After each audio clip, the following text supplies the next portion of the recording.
penjajah ini kategorinya adalah musuh. Bagaimana Anda memperlakukan musuh ini? A. Dilawan, B. Didoakan. Silakan. Seperti yang di Papua. Kok kan lari ke Papua sih? Seperti di Papua didoakan. Kenapa lari ke sono?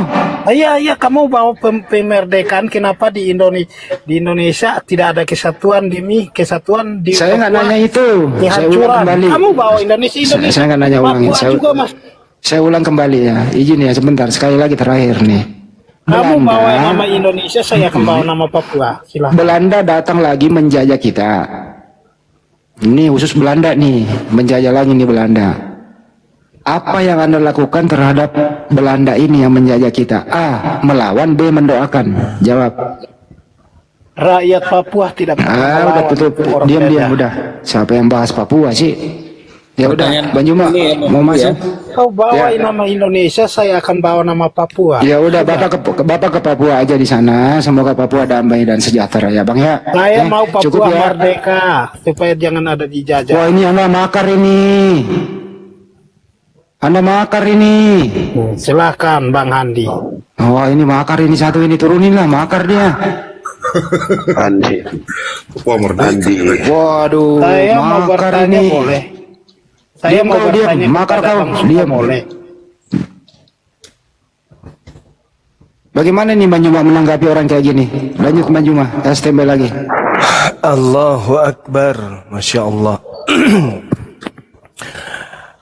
Saya tidak habis pikir dan saya akan terus berpikir bahwa saudara-saudara kita ini memang tidak pernah berpikir. Saya sudah bilang, saya boleh bertanya Bang Cuma. Karena begini kawan, kalau Anda pakai prinsip kasihi musuh sebagai obat kuping, itu bahaya itu. Karena Tuhan baik di dalam Al-Quran maupun di dalam Bible, musuh itu adalah orang-orang yang terkutuk, pelaku-pelaku maksiat, pelaku kejahatan. Dan pelaku kejahatan itu akan dilemparkan oleh Tuhan ke dalam api neraka. Itulah Al-Quranmu, Suma. Jangan bawalah Matius 25:41, dan ia berkata juga kepada mereka yang sebelah kirinya, "Enyahlah dari hadapanku, hai orang-orang terkutuk, enyahlah ke dalam api yang kekal, yang telah disediakan untuk iblis dan malaikat-malaikatnya." Mana kasihi musuh di situ? Kenapa dilemparkan ke neraka kekal?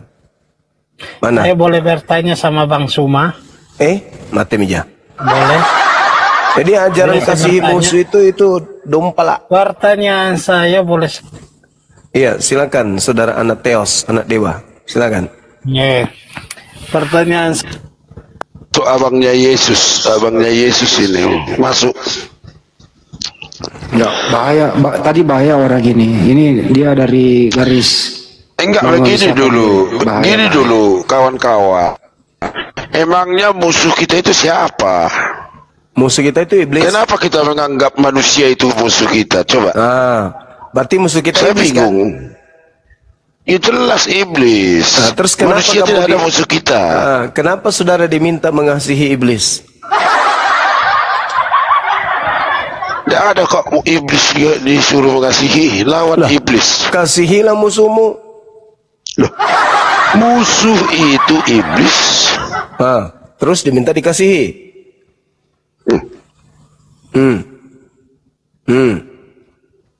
Bagaimana kita mengasihi iblis? Lah itu perintahnya, kasihilah musuh. Emangnya nampak rupanya iblis itu? Iblis itu di mana kita bisa melihatnya? Di dalam kitabmu 1 Petrus 5 nomor 8, waspadalah dan berjaga-jagalah, musuhmu si iblis. Musuhmu si iblis berjalan mondar-mandir seperti singa yang mencari mangsa untuk ditelannya.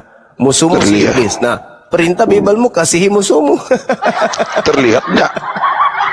Kenapa? Gitu. Terlihat enggak? Bisa dilihat enggak? Makanya Al-Quran mengatakan, wa ikhwanuhum yamuddunahum fil ghayyi tsumma la yukasirun. Sekarang musuh itu bisa dilihat enggak? Saudara-saudara iblis itu adalah orang-orang kafir. Orang-orang kafir ini membantu kemudian membantu kemudian si iblis ini untuk durhaka kepada Tuhan. Ternyata kalian memang diminta untuk mengasihi iblis. Terlihat nggak iblis itu? Terlihat. Di mana kamu lihat? Minal jin. Di mana dia, Wanas. Ya ini di mana orang-orang Bang Juma kafir. melihatnya? Orang-orang kafir ini. Iya, di mana Bang? Iya, melihatnya? setiap saya melihat orang kafir, yaitu adalah iblis. Sibilis. Dalam wujud Dari mana? manusia, sibilisisis. Dari mana tahunya kalau itu iblis? Iblis itu karakternya, Bang. Iblis itu karakternya selalu ingin bebas dari aturan Tuhan. Itu karakter iblis tuh. Betul nggak? Benar. Bebas Diluar dari dari aturan. Alkitab Bebas sibilis. dari aturan Tuhan. Ya, itu iblis, maunya iblis. Nah sekarang Paulus dengan iblis bedanya apa? Paulus adalah Paulus ya adalah utusan utusan iblis. utusan Tuhan Yesus. Jelas-jelas di dalam kitabmu dikatakan bahwa Jadi gini Bang Juma, kita Kenapa? kan gini ya, kita udah tahu ya Tuhan kita beda ya. Jadi Ya, Tuhan jelas beda Elohim lah. Yahweh itu ya, jadi gini Bang Juma. Balikin Bang Tuhan- Juma. Iblis dikasihi. Ah. Balikin ke situ dulu. Iya. Iblis itu dikasih Sibilis. Kristen. Jadi Sibilis ini ya beda dengan Tuhan. Tuhan itu kasih karunia. Kalau Sibilisis ini adalah api neraka. Ya. Kenapa saya bilang tadi itu di luar dari Alkitab? Karena Alkitab ini mengajarkan kebenaran. Disitulah semua kasih karunia. Saudara, Karena Kristen mengajarkan hukum kasih gitu loh. ya kasih ini maksudnya mengasihi musuh, berarti mengasihi iblis kan? Mengasihi iblis. Iya. Kok mengasihi iblis? Kan musuh itu adalah iblis. Di dalam Bibel 1 Petrus 5 nomor 8. Waspadalah dan berjaga-jagalah. Jadi gini Bang Juma, apa? itu yang dibilang Yesus itu, kasihilah musuhmu. Dia masih manusia, bukan sibilisis. Nggak ada. Jadi manusia itu melakukan kejahatan itu karena apa? Karena iblis atau bukan?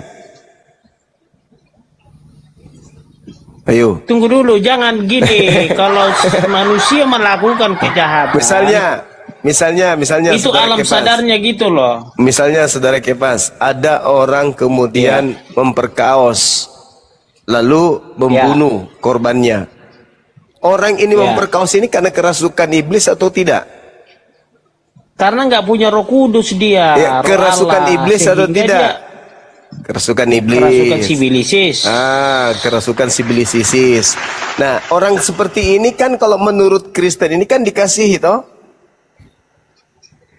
Oh enggak lah, dia kan Berarti- nggak ada Roh Tuhan. Roh Berarti Kudus. dimusuhi. Ya dimusuhi lah iblis. Katanya perintah kasihilah musuhmu. Kok sekarang musuhilah musuhmu? Gimana ini? Oh alamak. Jadi gini ya Bang Juma, jadi gimana? jangan Gimana? dipelintir mengenai mengasihi ini, jangan dipelintir Kok gitu loh. Kok saya jadi memelintir? Masa enggak gini dulu Bang Juma? Oke lah dulu kita tarik dulu garis tengahnya. Oke lah. Secara hukum agama Bang Juma Islam, masa Bang Juma mengasihi iblis? Enggak. Kalau di Islam itu diminta untuk memusuhi iblis. Wala tattabi khutuwatis syaitan.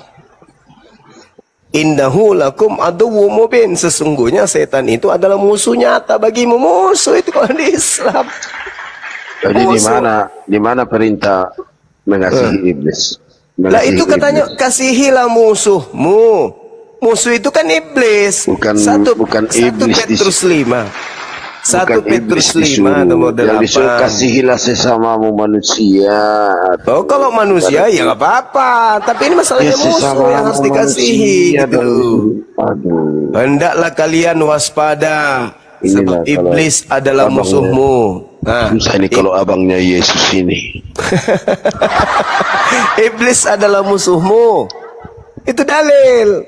Terus di Bang, sisi lain, Juma ini kan kasihilah abangnya. musuhmu. Kan gitu. Juma ini kan abangnya Yesus. Si Hendy adiknya Yesus. Ada parah ini. Sadarlah, berjaga-jagalah. Musuhmu adalah iblis. Al-Quran juga ajaran kasih juga, Bang.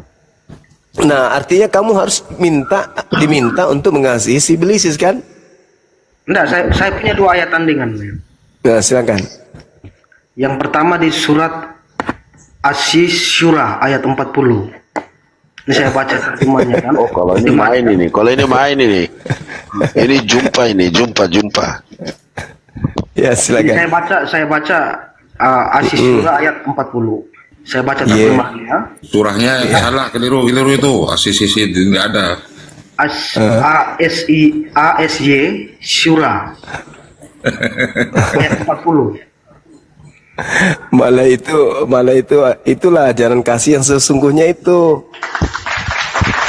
Tapi kalau aku lihat, kalau Bang Juma ini lebih condong lagi kepada ajaran Kristen daripada ajaran Islam. Menurut aku ya. Enggak. Ya. Tadi saudara kita itu membawa Al-Quran surah Asy-Syura ayat 40. Justru itulah intinya ajaran kasih. Kalau yang kalian punya itu palsu. Coba saya bacakan semua dengar. Dan balasan suatu kejahatan adalah kejahatan yang serupa. Maka barang siapa memaafkan dan berbuat baik, maka pahalanya atas tanggungan Allah. Sungguhnya dia itu memaafkan. Berarti sama lah. Memaafkan itu.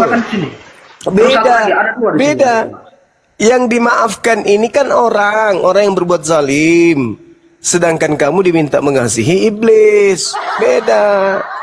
Beda kelas, Bang. Ada satu lagi di sini surat apa lagi? Fusilat. Apa? Fusilat ayat 34. Alamak. Ya, silakan. Apa yang tulisannya seperti ini? Tidak sama kebaikan dengan kejahatan. Tidak sama kebaikan dengan kejahatan. Tolaklah dengan nyambungnya di mana? Tolaklah kejahatan dengan perilaku yang lebih baik sehingga orang yang ada itulah ajaran kasih yang sebenarnya. Sama saja nih dengan yang tadi kan? Tidak, kalau di kitab kamu itu mengasihi musuh. Nah, kau baca ayat berapa tadi? Ayat berapa kamu bawa? Fusilat 34. Fusilat ayat 34. Nah, kau baca 36-nya. Wa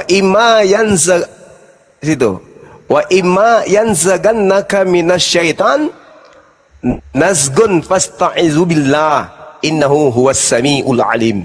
Dan jika setan mengganggumu dengan suatu godaan, maka mohonlah perlindungan kepada Allah. Sungguh dialah yang maha mendengar, maha mengetahui. Itu.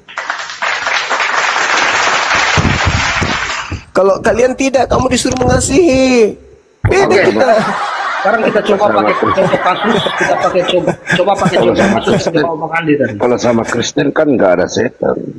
Iya, karena sesamanya setan. Nggak ada setan. Manrasa yang gue tanya. Mana ada setan? Ya iyalah. Kau tidak percaya? Iblislah yang menjadi bapakmu. Dan kau mau melakukan keinginan-keinginan bapakmu. Sejak kapan ada setan? Yang mau Yesus itu disalib, Bang, mereka ini adalah anak-anak setan. Itu dalil. Di Al-Quran malah mengajak jadi teman nih, Bang, di surat yang saya baca tadi. Kalau kami maafkan saja, jadi teman yang setia di sini. Apa musuh tuh? diajak, Pak. Coba saya baca surat. Saya baca ulang surat Fusilat ayat 34. Tidaklah sama kebaikan dengan kejahatan. Tolaklah kejahatan dengan perilaku yang lebih baik sehingga orang yang ada permusuhan denganmu serta merta menjadi seperti teman yang sangat setia. Nah, ini malah perampok disuruh jadi teman yang setia di sini. Bukan. Bukan sama begitu. Tidak sama, beda. Ketika dikatakan tidaklah sama kebaikan dan kejahatan, tuh sudah dijelaskan situ. Tidak sama kebaikan dan kejahatan. Tolak kejahatan itu dengan cara yang lebih baik sehingga orang yang ada rasa permusuhan antara kamu, orang yang membenci kamu tadi, ketika kamu tolak dia, kamu perbaiki dia dengan cara yang baik, orang yang memusuhimu itu akan menjadi teman yang setia, menjadi orang baik jadinya. Oke, itu ditolak. Kalau kamu beda, kasihi musuh. Oke, sekarang itu saya terima. Itu dia Kristen. Kan pas kau bilang kan, Iya, kalau dia lebih condong sama si Kristen kan. Ya, persoalannya contoh kasus yang tadi Bang Handi bawa itu, ketika misalnya ada perampok di tengah malam misalnya. Nah, berdasarkan ayat ini apa yang kita lakukan? Ajak jadi teman di sini. Gak ada ayat untuk perampok ah. Sama contoh kasus yang dibawa Bang Handi tadi. Contoh Ada kasus bang, ada. Bodoh-bodoh sama si Andy. Yesus itu Dibilang mengatakan, perampok. Yesus itu mengatakan ibunya yang melahirkan dia itu adalah perampok. Itu ajaran kasihmu itu. Bahaya tuh Yesus itu yang ada dalam Bible tapi ya. Penjelasan Bang Suma ini saya terima, hanya Bang Handi tadi bawa langsung ke contoh kasus perampok. Nah kan saya tidak terima tadi. Kalau penjelasan Bang Suma saya masuk di akal itu. Sama bercocok. Tapi Yesus mengatakan ibunya perampok, gimana itu? Namanya abangnya Yesus. Jangan terlalu dicampur-campur dulu, anda diam dulu. Iya, Yesus yang mengatakan ibunya itu adalah pencuri, perampok. Itu apa ajaran kasih yang kayak gitu? Yesus mengatakan ibu yang melahirkan dia adalah pencuri. Itu kasih itu bang, yang kayak gitu. Di mana lagi itu ayatnya? Yohanes 10 nomor 8. 3 kali Yesus ini memang. Tapi ya apakah itu benar sabdanya ya tanya Bible. Kejam itu. Ibu yang melahirkan kalau gitu, bagaimana mau nanya? Iya. Ya. Pembunuhan Yesus di tiang salib itu ajaran kasih atau ajaran kejam? Itu ajaran setan. Coba Martin jawab, Martin, yang lain. Pembunuhan Yesus ajaran kasih apa ajaran kejam? Ya orang-orang yang tidak percaya yang membunuh dia kan, bukan dia yang mengajarkan. Siapa perencananya? Maaf. Siapa perencana itu? Ya, sorry. Yang merencanakan iblis. Dan perlakuan itu ke semua nabi, bukan ke Yesus saja sebenarnya. Nah, sekarang siapa yang menerima upah, menerima hasil dari rencana pekerjaan iblis ini? Ayo. Bukan rencana iblis. Rencana iblis itu. Iblis itu hanya diperalat untuk menggenapi segala sesuatu yang sudah ditetapkan. Itu ketetapan siapa? itu. Yang memperalatnya siapa? Ya sang maha pencipta lah. Jadi siapa lagi? Oh berarti dia Tuhan turunkan hukum. Ya. Itu kan dia menurunkan hukum. Ketetapan yang dia harus terjadi hukum, sama dengan membunuh. bencana. Sama dengan bencana. Kok dia dibunuh? Dia merencanakan dia dibunuh. Ya betul. Ya, oke. Ini ketetapan Tuhan dalam Bible memang penyalipan itu ketetapan Tuhan. Itu tak ada yang bisa. Tidak ada yang bisa. Tapi di mana dalilnya bang? Nubuatannya ada. Bible itu ketetapan Tuhan. Salib itu ketetapan Tuhan, itu di mana dalilnya coba? Ya tapi kan nubuatan-nubuatannya ada. Yesus juga menyatakan anak manusia akan diserahkan ke tangan orang-orang jahat. Dan tidak ada seorang pun yang bisa mengambilnya. Kecuali aku memberikannya. Anak manusia itu anak Allah yang disalib. Anak manusia dibilangnya. Oh berarti yang mati ini anak manusia. Ya sudah pasti anak manusia yang mati. Jadi dosa-dosa kalian itu ditanggung oleh manusia. Manusia yang suci. Manusia yang suci. Ada tambahannya lagi. Manusia suci menjadi korban untuk dosa-dosa manusia kotor. Bukan. Hah? Tidak. Jadi? Tanyalah Tuhan, jangan saya tanya. Kamu kan abangnya Yesus. Masa abangnya Yesus? Makanya jangan modal congor tulang. Baca dulu Bibelnya tulang. Yohanes 13 nomor 2. Juma ini bagaimana? Kamu? Ya. Udahlah lanjut. Kamu ilmunya Juma ini coba cara menghadapi. Pusing dia abang gue ini, pusing ya bang. Enggak lah, nggak boleh diambil terlalu serius lah yang diskusi ini ya. Besok kita nggak jumpa lagi kalau main kasar-kasaran kan. Iya betul. Kita dudukan aja perkara yang sebenarnya berdasarkan data kan gitu. Betul ya? Iya harus, Iya. harus itu. Tapi kan kalau menurut pengetahuan saya itu ketetapan. Jadi kalau ada Abang Juma menyatakan kalau itu rencana iblis, ya sudah. Berarti kan ada perbedaan sikap politik. Itu aja udah cukup. Ngotot-ngotot gitu. Ya kalau abang ini mengatakan bahwasanya itu ada rencana dari Tuhan, tapi yang mengeksekusi iblis, betul? Ya kalau lihat dari kronologisnya semua iya. Nah sekarang iblis ini bagi Kristen pahlawan atau bukan? Pahlawan bagi yang menyatakan pahlawan. Enggak, pada faktanya.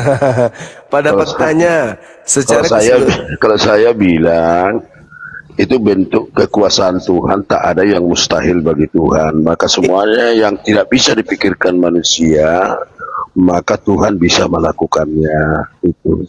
Jadi jangan bingung kita di situ. Artinya Yesus mati dalam upaya iblis untuk membunuhnya itu berhasil. Hasil daripada upaya iblis ini, orang Kristen dosanya ditebus. Dalam hal ini, secara menyeluruh, Kristen diselamatkan dari dosa-dosanya berkat upaya iblis. Itulah kata iblis kan, itu kata iblis. Tapi datang Tuhan, aku pandai kata iblis kan. Datang Tuhan, bodoh kau kuperalat kau nggak tahu kau katanya. Iya, mau tidak mau, seperti apapun logikanya kemudian mau tidak mau, iblis. Kau kuperalat, nggak tahu kau iblis katanya. Iblis ini diperalat, iblis diperalat untuk menyelamatkan Kristen. Berarti bagi Kristen harus mengakui iblis ini berjasa bagi keselamatan Kristen. Kata iblis kan, kata iblis itu kan. Iya. Tapi kata Tuhan, bodoh kali kau, nggak tahu kau kuperalat kau, nggak sadar kau katanya seperti itu. Iya, artinya Tuhan memperalat iblis untuk menyelamatkan Kristen, kan begitu? Tapi datang iblis, sore katanya gini, tangan kan, bodoh kali kau kuperalat kan nggak sadar. Iya, itu menurut Anda, itu menurut saudara, itu menurut saudara. Tapi pada intinya penyaliban itu adalah upaya iblis, kan gitu. Artinya bahwasanya Kristen ini mau tidak mau suka ataupun tidak, penyaliban yang terjadi di dalam tradisi Yahudi terhadap Yesus itu adalah upaya iblis, dan ternyata itu adalah jalan keselamatan untuk Kristen. Begitu. Tapi beginilah dulu, aku kadang-kadang ada juga yang ganjil dalam pikiranku. Apa itu bang? Entar dulu, saya simpulkan dulu bang. Jadi si Bilisis pelaku kejahatan, masuk adiknya Yesus. Dengar dulu bang, si Bilisis pelaku kejahatan, pembunuh Yesus di tiang salib, menurut Kristen harus dikasihi. Itu kesimpulannya. Iya. Enggak sabar adiknya Yesus. Ada yang ganjil dalam pikiranku seperti ini. Apa itu bang? Keselamatan itu bagi orang-orang yang mampu melakukan perilaku daripada Yesus. Selain daripada itu tidak ada. Kalau masalah penyaliban itu hanya dengan ketetapan Tuhan dari pelanggaran yang dari pertama, konsekuensi pelanggaran dosa itu manusia akan mati kalau kematian Yesus. Tetapi keselamatan bukanlah salib menurut saya, tetapi orang yang mampu mempraktekkan apa yang dilakukan oleh Yesus. Ya, saya setuju kalau itu. Saya setuju kalau itu. Kan nggak salah aku bilang kan, ini satu abangnya Yesus, satu adik. jadi sekarang begini bang, kalau yang abang ini sampaikan itu betul, besok hari orang Kristen kan ajaran kasih tuh. Kristen ajaran kasih. Besok hari ketika saudara ketemu dengan iblis, apalah yang saudara akan katakan kepada iblis? Tapi kalau saya bilang, kurasa Bang Juma nggak percaya ya. Ya. Kalau orang kesurupan dia lari, nilai lihat aku aja lari. Lari. Nggak, maksudnya Contohnya adalah kerasukan, kesalahan, ada kesurupan gitu. Iya. Dia lari sama aku, nggak bisa melihat aku. Iya. Jangan bilang jumpa maksudku, apalagi mau jumpa. Iya, itu enggak. tidak mungkin itu. Maksud saya gini, ini kan tadi sudah Anda akui bahwa upaya penyaliban itu adalah upaya iblis. Sehingga Anda mengatakan Tuhan yang mengibulin iblisnya, artinya Tuhan menipu si iblis, kan gitu. Sehingga iblis menganggap perbuatannya itu jahat. Ternyata kebaikan yang didatangkan, yaitu keselamatan bagi orang Kristen. Nah, Anda ketika bertemu dengan iblis, apa yang Anda katakan? Terima kasih. Tidak akan bisa bertemu dengan iblis. Enggak, maksud saya, apakah Anda mengucapkan, gitu ya?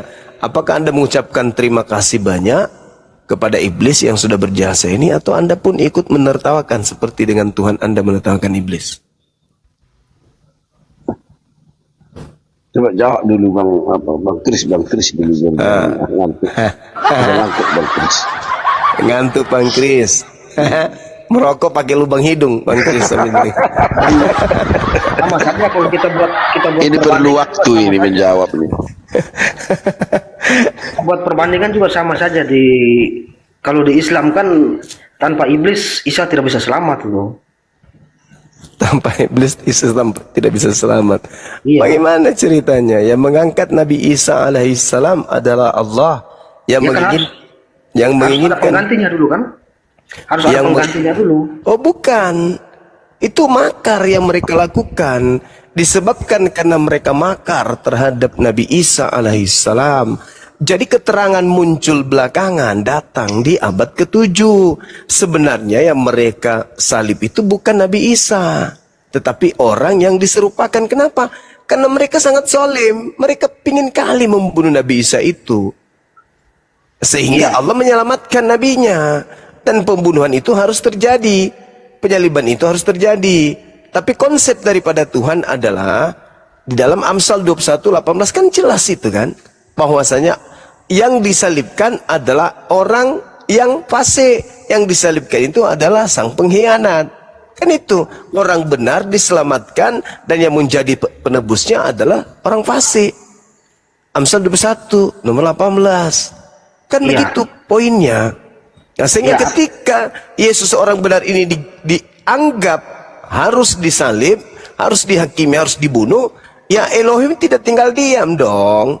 Dia akan menggenapi ucapannya bahwa saya Tuhan akan menyelamatkan orang benar, akan menyelamatkan orang yang jujur dan menggantikannya dengan orang fasik dan pengkhianat. Itu aja dulu Anda pikirkan. Iya. Maka pengkhianat itu kan sering diarahkan ke iblis, itu kan Yudas itu kan. Nah itu dia. Nah artinya kenapa tidak diselamatkan saja Isa itu? Harus ada orang sebagai penggantinya. Artinya bahwa tanpa iblis ini Allah tidak bisa menyelamatkan Isa. Kenapa tidak langsung diangkat saja, diselamatkan saja? Mesti ada penggantinya lagi di situ. Oh, Al-Quran menarasikan bahwasanya orang-orang yang datang pada masa itu, kenapa kemudian Allah memberikan satu keadaan kepada mereka? Di dalam Al-Quran diterangkan, akan aku palingkan dari tanda-tanda kekuasaanku orang-orang yang menyombongkan diri di bumi tanpa alasan yang benar. Kalaupun mereka melihat setiap tanda kekuasaanku, mereka tetap tidak akan beriman kepadanya. Dan jika mereka melihat jalan yang membawa kepada petunjuk keselamatan, mereka tidak akan menempuhnya.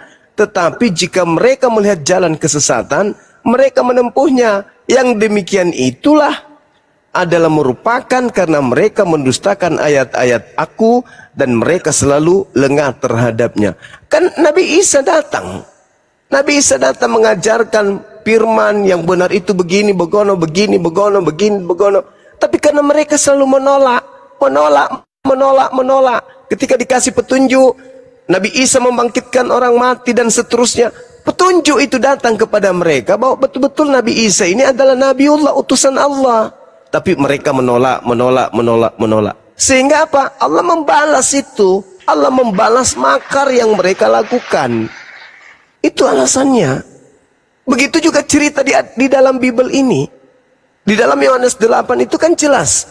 Kalau engkau adalah keturunan Abraham, tentu engkau tidak akan berusaha membunuh aku. Sebab pekerjaan yang aku lakukan adalah pekerjaan yang tidak dilakukan oleh Abraham. Aku menyampaikan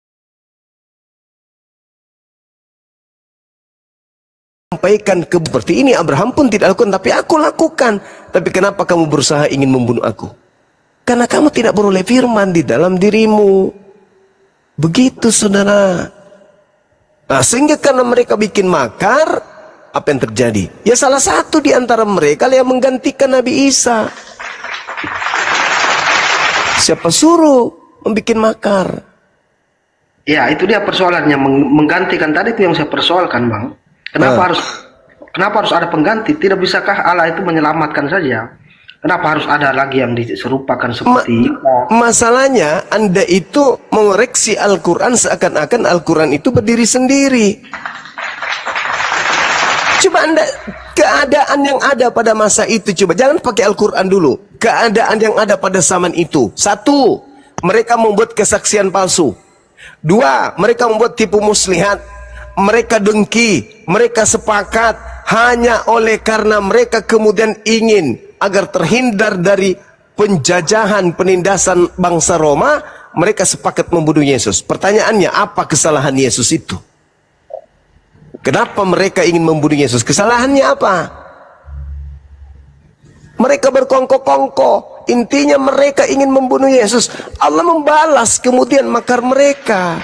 Makanya salah yang kalian bawa itu bahwasanya kasihilah musuhmu. Itu enggak ada. Allah sangat benci kepada pelaku maksiat. Allah sangat murka kepada orang jahat. Enggak ada itu. Kecuali mereka bertaubat. Tapi ini bukan lagi main-main. Bukan hanya sekedar menolak Nabi Isa. Enggak.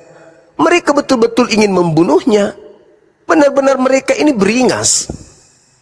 Maka Allah kemudian membalas makar mereka itu.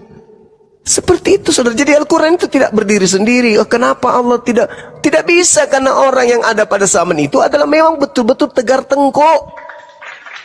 Yesus itu benar-benar luar biasa perjuangannya. Tapi mereka juga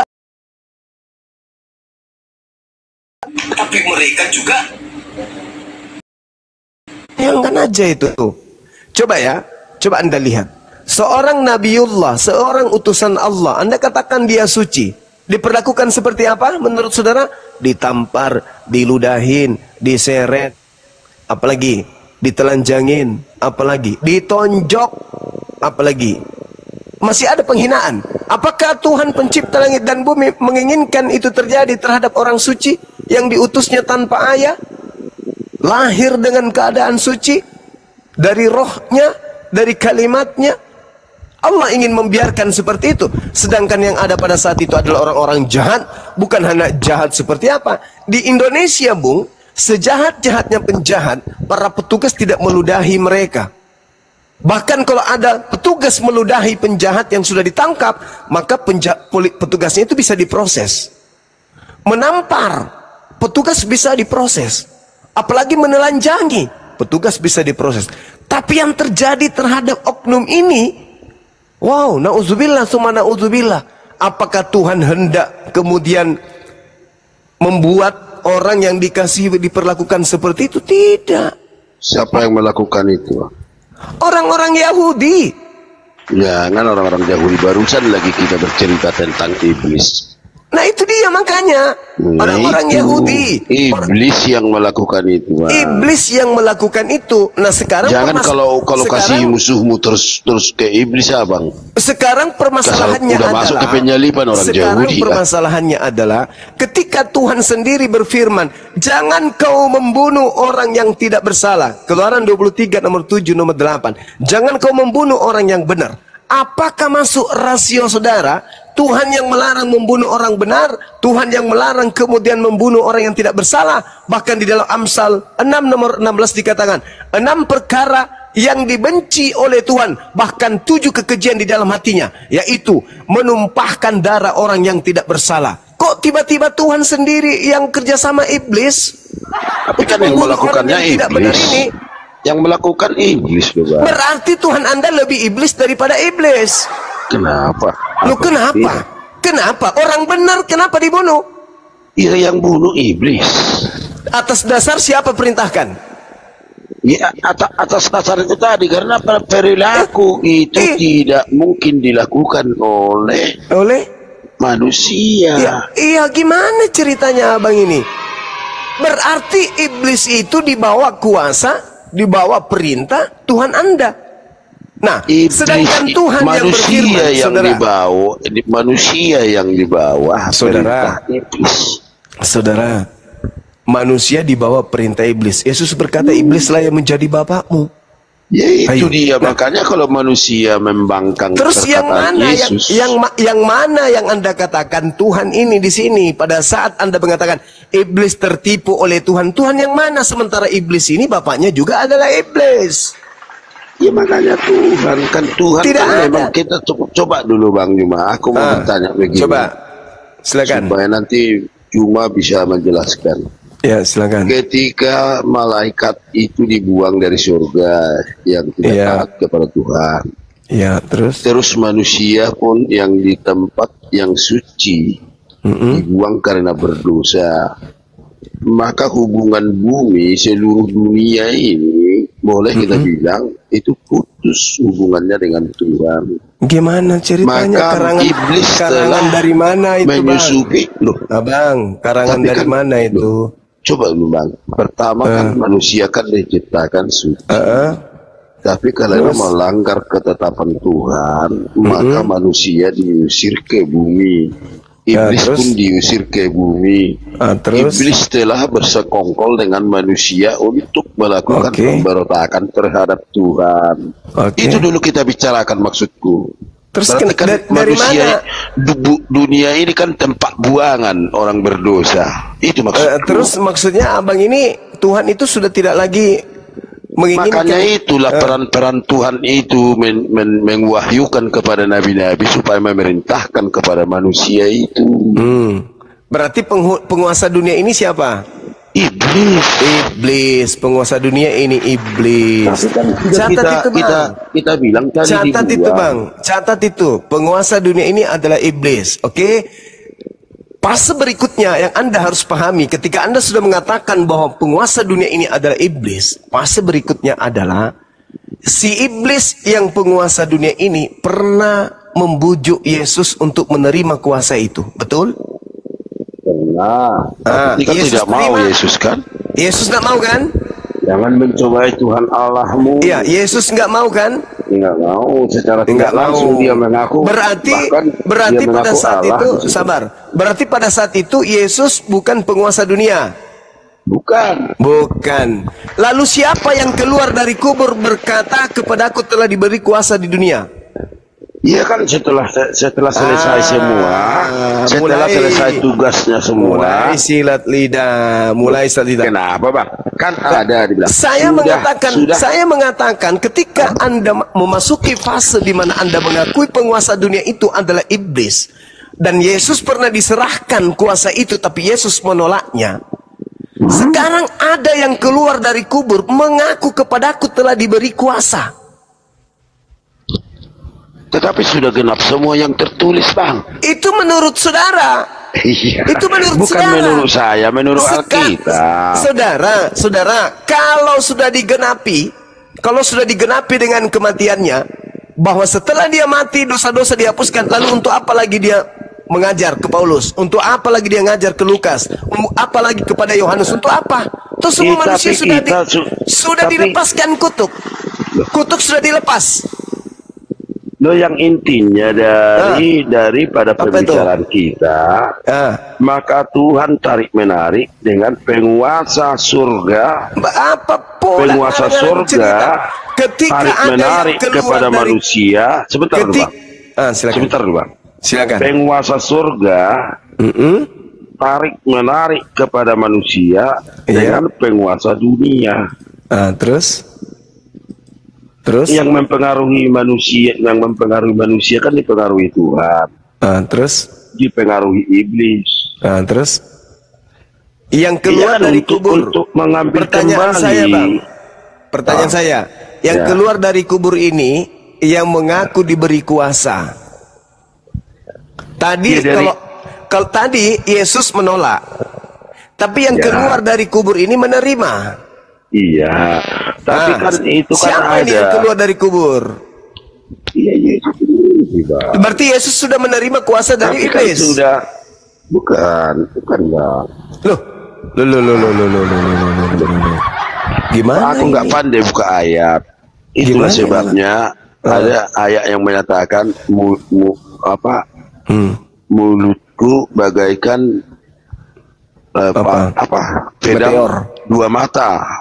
dua mata. Wah. Itu loh ada, cuma aku nggak bisa buka kan. Bukan itu menyatakan kan firman Tuhan yang telah diberitakan oleh pemberi firman Tuhan. Jadi kan sekarang kan dunia kan dikuasai oleh Tuhan kembali, makanya manusia supaya berpihak kepada Tuhan, tidak berpihak kepada iblis. Gimana Bang? Coba kita sharing lah. Saudara, gimana coba? Anda mengakui bahwa iblis penguasa dunia. Ya. Nah, setelah kemudian Yesus dicobai di Lukas 4 nomor 6, Yesus menolak, tidak mau menerima kuasa dari iblis. Di data nomor 13-nya dikatakan, setelah iblis mencobai Yesus, iblis mundur dari Yesus sambil menunggu waktu yang tepat. Itu kan ceritanya. Nah, iya. Tapi tunggu dulu Bang, sebelum dilanjutkan. Kan tidak ada ditulis di situ menunggu waktu yang tepat. Ada saudara. Nomor 13-nya di Lukas 4 nomor 6 nomor 13 itu, iblis mundur dari Yesus dan menunggu waktu yang baik. Sekarang permasalahannya adalah ketika ada 2 pilihan, ada 3 pilihan, ada 4 pilihan. Menurut saudara nih, iblis yang lihai dan melihat karakter-karakter utusan Tuhan, sampai-sampai dia mendeteksi apakah betul ini anak Tuhan atau bukan. Maka iblis memilih oknum Yesus, itu ada alasannya bukan? Karena Yesus itu memiliki pengaruh besar. Nama dia itu memiliki pengaruh besar. Kalau iblis menggunakan nama Yesus, maka iblis akan berhasil menyesatkan banyak orang. Tapi kalau dia menggunakan namanya si Cuplis, namanya si Tukul, namanya Panjol, namanya Marten, siapa yang mau berpengaruh? Akulah Marten yang kawannya. Siapa yang mau goyang imannya? Tapi kalau nama Yesus yang dibawa, maka dia akan mendapatkan separuh dari penduduk bumi ini. Bukan hanya Yesus saja Bang, tapi kita uji kan, ketika gereja pun dipengaruhi oleh iblis juga. Banyak pendeta yang berdosa, banyak juga yang pekerja gereja yang berdosa, dan juga masjid, termasuk petinggi-petinggi di masjid, banyak juga yang berdosa. Jadi memang santapan iblis itu adalah orang-orang yang terpenting. Dosa apa apalagi yang di dalam lakukan? Agama. Abang, dosa apa yang mereka lakukan? Coba contoh yang ambil dilakukan satu. sama seorang di masjid. Nggak usah lah kita, nggak usah kita. Satu contoh misalnya. Contoh misalnya apa? Mereka menganggap dirinya, mereka selalu meninggikan. Kita bilang begini aja lah, biar simpel. Mereka yang meninggikan dirinya, yang mengandalkan pengetahuannya untuk melakukan sesuatu menurut kehendaknya. Ini usah kita bahas masalah itu. Tapi kalau menurut saya, bukan hanya Tuhan Yesus, memang targetnya iblis itu orang-orang penting, yang berkedudukan, yang dihormati, itu target daripada iblis. Tapi itu teori yang tidak terpraktekkan karena Tapi itu nyata, Bang. Sabar dulu Bang, sabar. Itu teori yang tidak terpraktekkan. Kenapa? Karena iblis pada saat ada pilihan. Di situ ada Yohanes Pembaptis, di situ ada kemudian Andreas, di situ ada Yakobus, di situ ada Yusuf dan seterusnya. Dia memilih siapa? Memilih Yesus. Karena Yesus ini memiliki pengaruh yang sangat besar. Makanya di dalam Lukas 4 itu Yesus yang dicoba.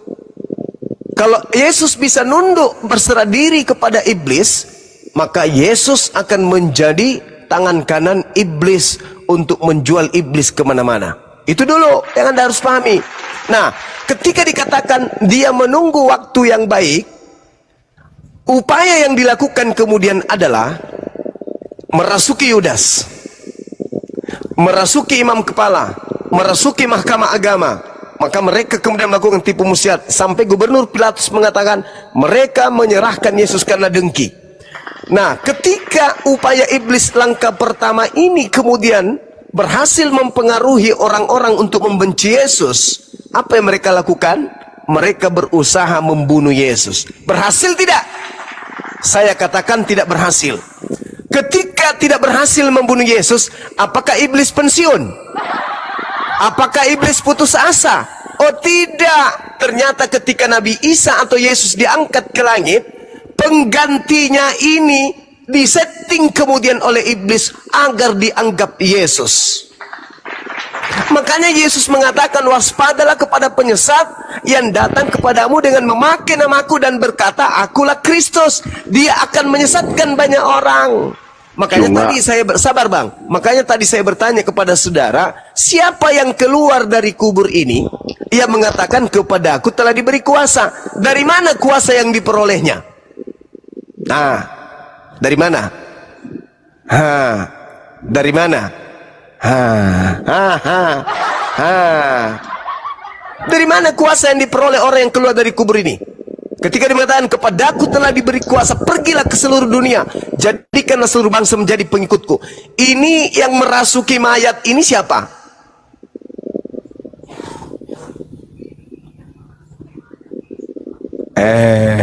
Gimana, Bang?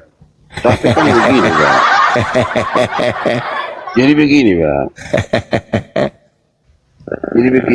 Aku kurang setuju dengan sesuatu yang menjadi boleh kita kategorikan dalam zaman sekarang, ini zaman modern ini, bahwa di dalam penyalipan itu terjadi penipuan. Saya tidak bisa, pikiranku nggak bisa menerimanya gitu. Apa itu? Menerima apa, Bang? Menerima kalau Yesus itu diganti. Oh, tidak bisa. Yudas. Kenapa Abang bilang? Iya, ini kan pikiran saya. Iya, saya kan. Silakan. Tapi gini, di dalam keterangan dari Bang Juma tadi, di sana telah terjadi kronologis penipuan terhadap orang-orang banyak, apalagi saksi mata pada waktu itu. Apakah mungkin sang pencipta itu melakukan penipuan? Itu bukan penipuan. Ini yang menjadi pertanyaan dalam pikiranku maksudku. Astagfirullah. Obatilah dulu pikiranku dalam hal ini. Iya. Coba. Baik. Saya begitu, ke situ larinya. Tidak mungkin sang Maha Pencipta itu melakukan penipuan. Baik. Untuk merencanakan rencananya yang baik kepada manusia. Coba obatnya Bang lagi. Kurang. Oke. Aku mau percaya itu. Baik, Bang. Saya sederhanakan begini. Ketika kemudian kita lihat di dalam Kisah Para Rasul 2 nomor 31 sampai 33. Karena itu ia telah melihat ke depan dan telah berbicara tentang kebangkitan Mesias. Ketika ia mengatakan bahwa dia tidak ditinggalkan di dalam dunia orang mati dan bahwa dagingnya tidak mengalami kebinasaan. Itu siapa itu, Bang? Itu dulu. Kutanya dulu. Itu siapa yang diceritakan itu dalam Kisah Para Rasul nomor 31 itu? Nomor 32-nya. Yesus inilah yang dibangkitkan oleh Allah. Dan tentang hal itu kami semua adalah saksi. Nomor 33. dan sesudah ia ditinggikan oleh tangan kanan Allah dan menerima Roh Kudus yang dijanjikan itu, maka dicurahkannya apa yang kamu lihat dan dengar di sini. Saya ulang dari nomor 31. Karena itu ia telah melihat ke depan dan telah berbicara tentang kebangkitan Mesias ketika ia mengatakan bahwa dia tidak ditinggalkan di dalam dunia orang mati. Ingat, dia tidak ditinggalkan di dunia orang mati, dan bahwa dagingnya tidak mengalami kematian. Yesus inilah yang dibangkitkan Allah, dan tentang hal itu kami semua adalah saksi. Dan sesudah ia ditinggikan oleh tangan kanan Allah dan menerima Roh Kudus yang dijanjikan itu, maka dicurahkannya apa yang kamu lihat dan dengar di sini. Bandingkan dengan Yohanes 8 nomor 28 yang akan saya bacakan kepada saudara. Maka kata Yesus, apabila kamu telah meninggikan anak manusia, apabila kamu telah meninggikan anak manusia, bukan Elohim yang meninggikan anak manusia, tapi kamu meninggikan anak manusia, barulah kamu tahu bahwa akulah dia, dan bahwa aku